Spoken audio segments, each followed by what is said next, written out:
Olá a todos, bem-vindos de volta ao nosso canal. Hoje vamos mergulhar fundo em uma das histórias mais dramáticas e conhecidas de todos os tempos, as 10 pragas do Egito. Muitos de nós conhecemos o relato bíblico, mas já pararam para pensar o que realmente aconteceu? Existe alguma explicação científica ou histórica por trás desses eventos catastróficos que forçaram o faraó a libertar os israelitas? Preparem-se, porque vamos desvendar a verdade assustadora por trás de cada uma das pragas, explorando teorias fascinantes que conectam esses eventos a fenômenos naturais em uma cadeia de desastres. Será que foi tudo um milagre divino ou uma tempestade perfeita da natureza? Vamos descobrir juntos. A história começa com Moisés e Arão pedindo ao faraó para libertar seu povo. Diante da recusa, uma série de calamidades se abate sobre o Egito. A primeira praga: as águas do Nilo se transformam em sangue. O rio, que era a fonte de vida do Egito, tornou-se um rio de morte. Os peixes morreram e a água ficou imprópria para beber. Uma teoria científica intrigante sugere que isso pode ter sido causado por uma proliferação massiva de uma alga vermelha tóxica, conhecida como maré vermelha. Mudanças climáticas, como um aumento na temperatura ou poluição rio acima, poderiam ter criado as condições perfeitas para essas algas florescerem, liberando toxinas que mataram os peixes e deram à água uma cor de sangue. Imagine o terror dos egípcios ao verem seu rio sagrado se tornar uma cena de pesadelo. Com a água contaminada e os peixes mortos, chegamos à segunda praga, uma infestação de rãs. O texto diz que as rãs saíram do rio e cobriram a terra do Egito, invadindo casas e até os quartos do faraó. Isso faz todo o sentido se pensarmos na primeira praga. Sem predadores naturais na água e com seu habitat aquático destruído, as rãs e outros anfíbios teriam sido forçados a migrar em massa para a terra em busca de um novo lar. A ecologia do Nilo estava em colapso, e este era apenas o começo. Mas as rãs, fora de seu ambiente, não sobreviveriam por muito tempo.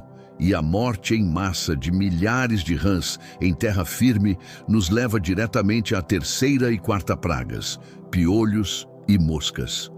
Corpos de rãs em decomposição por toda parte, somados à falta de água potável e à higiene precária, criariam o ambiente ideal para a proliferação de insetos. A terceira praga, descrita como piolhos ou mosquitos, poderia ser uma nuvem de insetos sugadores de sangue, como os culicoides, que se reproduzem em ambientes úmidos e matéria orgânica em decomposição. Logo em seguida, a quarta praga, um enxame de moscas, provavelmente moscas de estábulo, que também são atraídas por animais mortos e podem transmitir doenças. A vida no Egito estava se tornando insuportável, um tormento constante de coceira e zumbido. Com o Egito infestado de insetos portadores de doenças, a quinta praga era quase inevitável: a morte do gado. As moscas que vimos na praga anterior poderiam ter transmitido doenças fatais para os animais, como a peste bovina ou a doença da mosca tsetse. Os rebanhos de cavalos, jumentos, camelos, bois e ovelhas dos egípcios foram dizimados. Isso não era apenas uma perda de animais, era um colapso econômico. O gado representava riqueza, transporte, alimento e força de trabalho. O Egito estava sendo atingido em seu pilar econômico. A partir daqui, as pragas se tornam ainda mais pessoais e dolorosas. A sexta praga: úlceras e feridas que afligiram os egípcios. Essas pústulas dolorosas poderiam ser uma consequência direta das pragas anteriores. Com tantos insetos picando pessoas e animais, uma doença de pele como o mormo, que pode ser transmitida de animais para humanos e causa abscessos na pele, é uma possibilidade. Outra teoria é que as mesmas moscas que mataram o gado começaram a atacar os humanos, transmitindo bactérias que causavam infecções de pele severas. O sofrimento físico se somava ao desespero crescente. Agora, a calamidade vem do céu. A 7ª praga foi uma chuva de granizo devastadora, misturada com fogo. O texto descreve uma tempestade de granizo tão intensa que nunca tinha sido vista no Egito. Ela destruiu as plantações que ainda restavam, como o linho e a cevada, e matou pessoas e animais que estavam no campo. Essa tempestade violenta pode ter sido o resultado de uma erupção vulcânica colossal. Alguns historiadores e geólogos ligam as pragas à erupção do vulcão Thera, na ilha de Santorini, no Mar Egeu, por volta de 1600 a.C.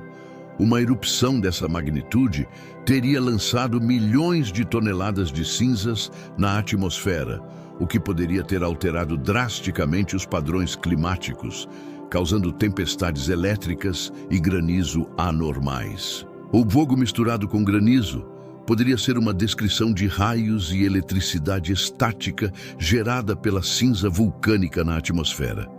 E o que vem depois de uma tempestade que destrói a maioria das plantações? A 8ª praga: gafanhotos.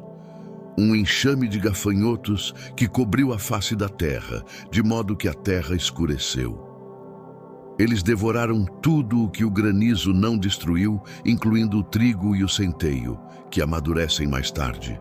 As cinzas vulcânicas da erupção de Thera poderiam ter causado anomalias climáticas que favoreceram a reprodução explosiva de gafanhotos, levando a um enxame de proporções bíblicas. Com essa praga, a segurança alimentar do Egito foi completamente aniquilada. A fome era agora uma realidade aterrorizante. O efeito da erupção de Thera pode explicar também a 9ª praga.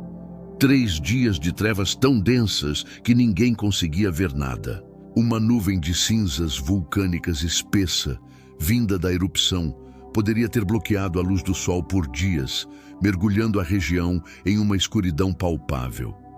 Imagine o pânico. O sol, personificado pelo deus Ra, a divindade mais importante do Egito, simplesmente desapareceu. Para os egípcios, isso seria um sinal apocalíptico, a prova de que seus deuses os haviam abandonado e que o caos primordial estava retornando. E então, chegamos à 10ª e mais terrível praga: a morte dos primogênitos. De todas as pragas, esta é a mais difícil de explicar cientificamente. No entanto, se seguirmos a cadeia de eventos, uma teoria sombria emerge. Com a maior parte da comida destruída pelos gafanhotos e pelo granizo, os grãos que sobraram, armazenados em silos, tornaram-se o bem mais precioso.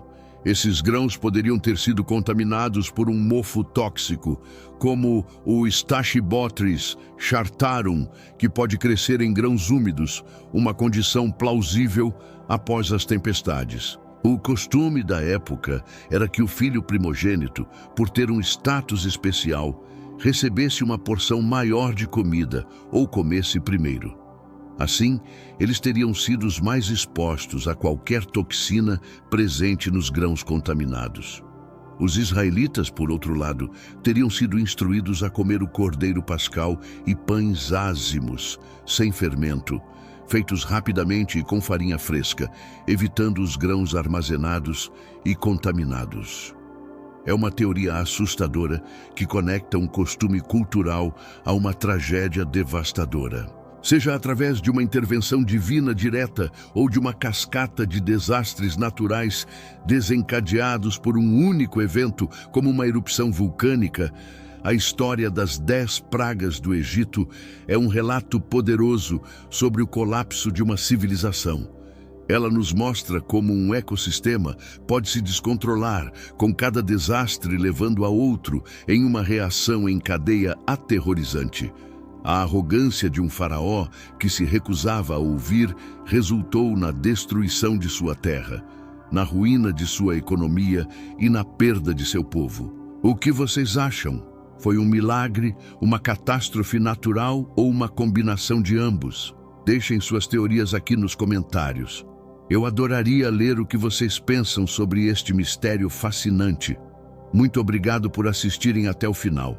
Se você gostou de desvendar esses mistérios históricos conosco, não se esqueça de deixar o seu like, compartilhar este vídeo com seus amigos e, o mais importante, se inscrever no canal e ativar o sininho para não perder nossas próximas investigações. Até a próxima!